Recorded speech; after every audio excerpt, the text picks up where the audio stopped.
Buenos días. Voy a presentarles el tema rotura prematura de membranas. Mi nombre es Aloysia Alvarado Roque, médico residente de tercer año en ginecología obstetricia en el Instituto Nacional.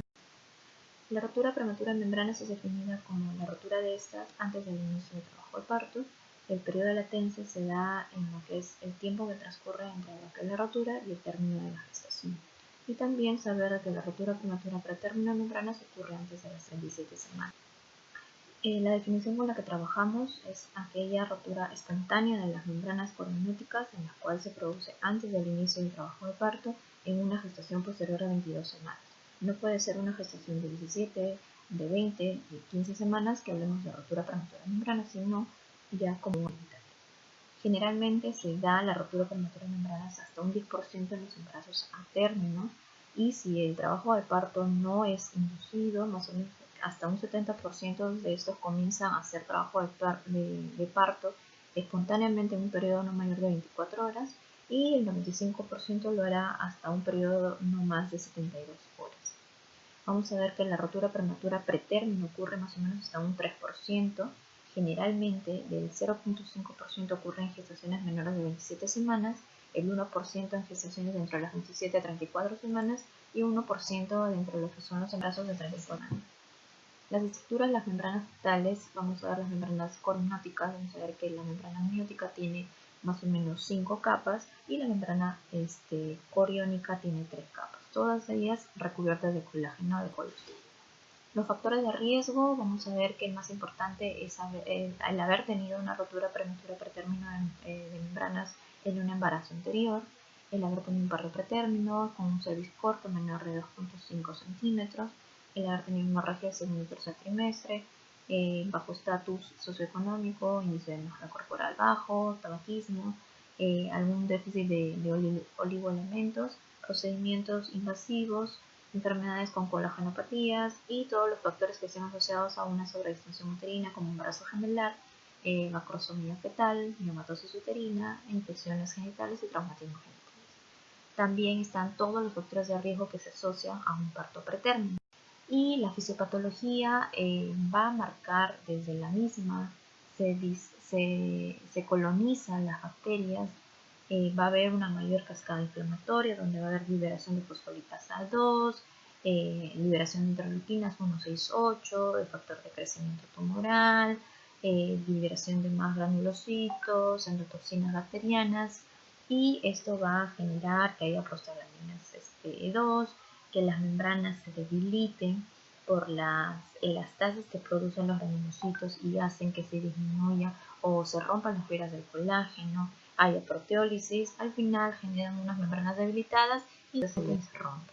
La clasificación que nos da la escuela americana es para la rotura prematura pretérmino de membranas es el previable que ocurre por debajo de las 23 semanas, la rotura prematura pretérmino de temprano, que es de 23 a 33 semanas con 6 días, y la que es temprano tardía entre las 34 a 36 semanas con 6.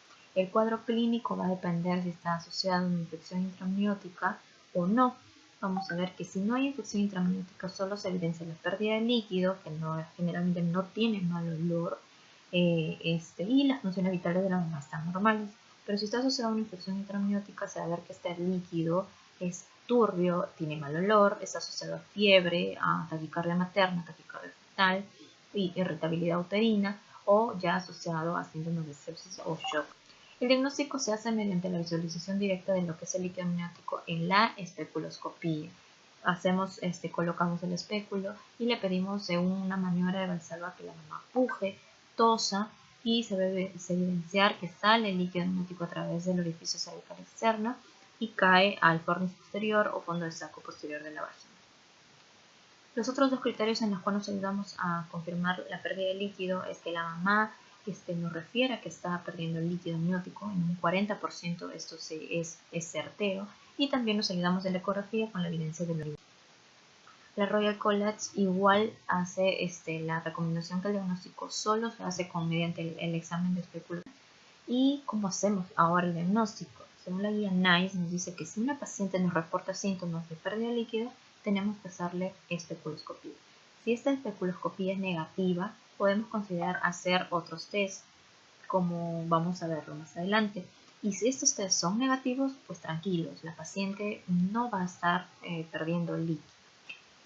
Las pruebas diagnósticas que tenemos son el test de nitracina, el test de FEA, que mayormente es lo que utilizamos, ¿no? El test de nitracina, que es el estudio del pH. Sabemos que el pH del líquido amniótico es básico y el de la vagina es ácido. Entonces, si hay caída de lo que es líquido amniótico a la vagina, por la rotura de las membranas, vamos a ver que el test de nitracina se va a tornar de un color azul, que es básico, a un amarillo, que es ácido, ¿no?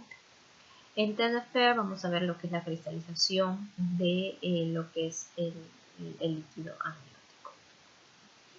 Y las pruebas diagnósticas, como les recomendaba, que son muy altamente sensibles y específicas, son el AmnioQuik y el AmnioSure. El AmnioQuik es una proteína del hígado que parece parecida al factor de crecimiento parecido a la insulina, y el AmnioSure, que es el alfa microglobulina 1 placentario. Estas son sintetizadas por el feto, ya sea por el hígado o por la del SIDO, y son, lo importante de ellas es que no se encuentran en otras muestras biológicas como semen, orina o sangre materna, ¿no? Entonces, aquí vamos a ver luego lo que es la sensibilidad, especificidad, y otras pruebas diagnósticas que tenemos son la prueba con índigo carmín, que es una prueba invasiva en la cual se inyecta por vía transuterina, y vamos a ver el pasaje azul de este líquido a través de la vagina, y también la dosificación de fibronectina fetal, que es de 50 el punto de corte, asociado también para el riesgo de parto pretérmino, pero generalmente nos da mucha tasa alta de positivos. Acá, como les decía, la sensibilidad y especificidad de la AmnioSure y la AmnioQuik son muy altas, sobrepasan al test de nitracina, al test de FAIR, al diagnóstico con lo que es fibronectina, ¿no? Entonces son muy seguros usarlos. Si estos nos salen negativos, pues tranquilos, no debemos hacer un manejo de rotura. La conducta a seguir, primero en una paciente con que nos diga que está perdiendo líquido y se evidencia la pérdida de líquido, pues hay que hospitalizarla. Hay que tratar con exactitud la edad gestacional, descartar la presencia de signos de infección intraamniótica. Tenemos que valorar si es una gestación a término, la culminación del embarazo, la vía, según la condición obstétrica, y también valorar la edad. El manejo va a depender de la edad gestacional. El manejo en lo que es por encima de las 37 semanas, se va a ver que entre lo que es la conducta expectante versus el planificar un parto vaginal o una cesárea inmediata, va a haber si hay diferencias significativas. Se va a ver que, por ejemplo, en la conducta expectante y posterior finalización de la gestación, en las siguientes 24 horas de la ruptura de membranas, no aumentaba el riesgo de morbilidad materna ni infecciosa, ni tasa de cesárea, ni parto. Según ese estudio, en lo que compara el parto vaginal planificado versus el manejo expectante, se vio que hubo una disminución del 49% de padecer corionitis o endometritis, como podemos ver acá, ¿no? El manejo expectante, igualmente en un estudio en mujeres gestantes mayores de 37 semanas con rotura prematura de membranas, se limitó a hacerle solo manejo expectante hasta unas 96 horas, y se vio que el riesgo de corionitis aumentó significativamente después de solo 24 horas, lo que sugiere y concluye que 24 horas es un límite razonable para hacer la culminación de la gestación en pacientes. ¿Y qué pasa entre las que tienen la edad gestacional de 34 a 37 semanas? Pues en ellas el riesgo de sepsis neonatal después de hacer de esta rotura prematura de membranas es muy bajo, ¿no? Se vio que también la inducción en el trabajo de parto redujo el riesgo de corionitis clínica, pero no se vio diferencia significativa entre lo que son las muestras de patología. Entonces la recomendación pues es hacer la misma. Dentro de las 24 a 37 semanas el manejo es igual que una paciente de más de 37 semanas. Hay que ver ya la culminación en las próximas 24 horas. En el Instituto Nacional Materno Perinatal, por encima de 34 semanas en el que esté asociado, ¿no?, una infección intraamniótica, vamos a ver cómo es el manejo. La paciente, ya que esté hospitalizada y en reposo, se inicia antibióticos profilácticos. Y si por ejemplo, para ver ya la culminación del embarazo en las 24 horas siguientes, va a depender del test de Bishop. Si es mayor o igual a 7 o si es menor a 7, se va a depender que se haga o no la maduración cervical y hacer la culminación del embarazo. El manejo en lo que es en las 24 a 34 semanas es diferente. Acá sí tenemos que prolongar el periodo de latencia. Acá no tenemos que hablar de culminación de embarazo, sino más bien aumentar todo ese tiempo en el cual vamos a decidir nosotros la culminación del embarazo. Y para eso se dieron dos estudios, en los que son el Oracle 1 y el Oracle 2. El Oracle 1 fue usado en pacientes que son gestaciones pretérminas por debajo de las 34 semanas y en las cuales tenían rotura prematura en el pretérmino de membranas. Se utilizó dos tipos de medicamentos, la eritromicina y la amoxicilina con ácido clavulánico, y se vio que el uso de eritromicina sí nos ayudaba a prolongar el embarazo, a reducir el tratamiento neonatal, ya sea con oxígeno, con sulfurtante, a disminuir la tasa de infecciones neonatales, de hemorragia intracerebral, pero el uso de amoxicilina con ácido clavulánico, ya sea sola o la asociación de amoxiclavulánico con eritromicina, nos aumentaba netamente las tasas de enterocolitis necrotizante. Por ello es que solamente la eritromicina se concluyó que era el único medicamento que nos ayudaba a aumentar el periodo de latencia. Como podemos ver acá, entre las 48 a los 7 días, también el uso de eritromicina sola nos aumentó desde 414 hasta 725, ¿no? Lo que sí es estadísticamente significativo. Y también la tasa de enterocolitis necrotizante sí aumentaba con el uso de amoxicilina clavulánico o con lo que es el uso de la eritromicina, pero sí dependió el daño funcional con relación a la edad gestacional en la cual se culminaba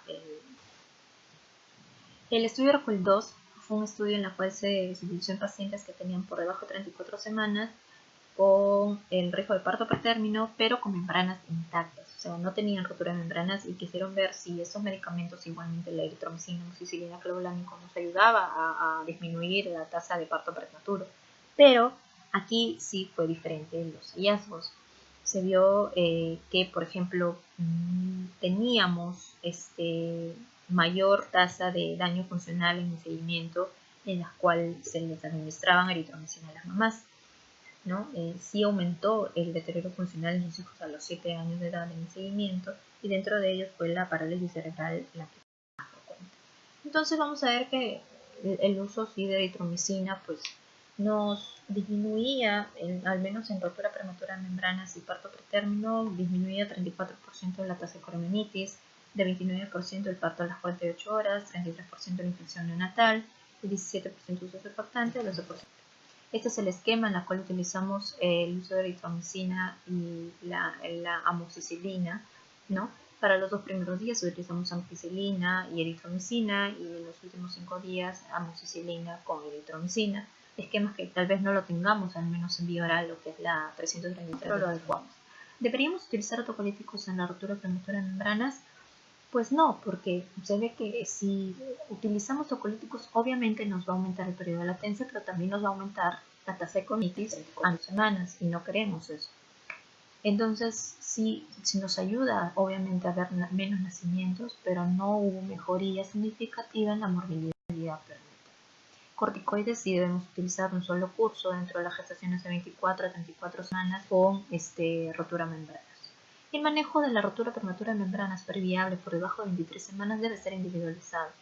En esta publicación de una serie de casos se ve que el uso de la Mniupatch fue muy bajo, de verdad, la tasa de éxito. Sin embargo, si tenía éxito, la Mniupatch podía prolongar un embarazo con RPM previable a la término, ¿no? Se ve que, por ejemplo, en gestaciones aquí de 21, 22, 20, 20, 17, 23 semanas, pues sí fue al menos el resultado positivo, ¿no? En 6 de ellas, en las cuales se culminaron a edades gestacionales desde muy tempranas hasta temprana edad. En resumen, el manejo de la rotura prematura de membranas, si tenemos a término, pues procedemos a culminar el embarazo, ¿no? Ya sea según la condición obstétrica vaginal u cesárea. Si es desde las 34 o 37 semanas, igual culminar el embarazo. Si es un embarazo pretérmino de por debajo de 34 semanas, tenemos que aumentar el periodo de latencia, dar un manejo expectante, dar curso de corticoides para malformación pulmonar, y menos de 24 semanas, pues acá sí el tratamiento La profilaxis del Streptococcus grupo B nos ayuda a ver si hay riesgo de rotura prematura de membranas y también de sepsis, ¿no? Generalmente utiliza las 35 semanas con un cultivo ya de lo que es vaginorrea.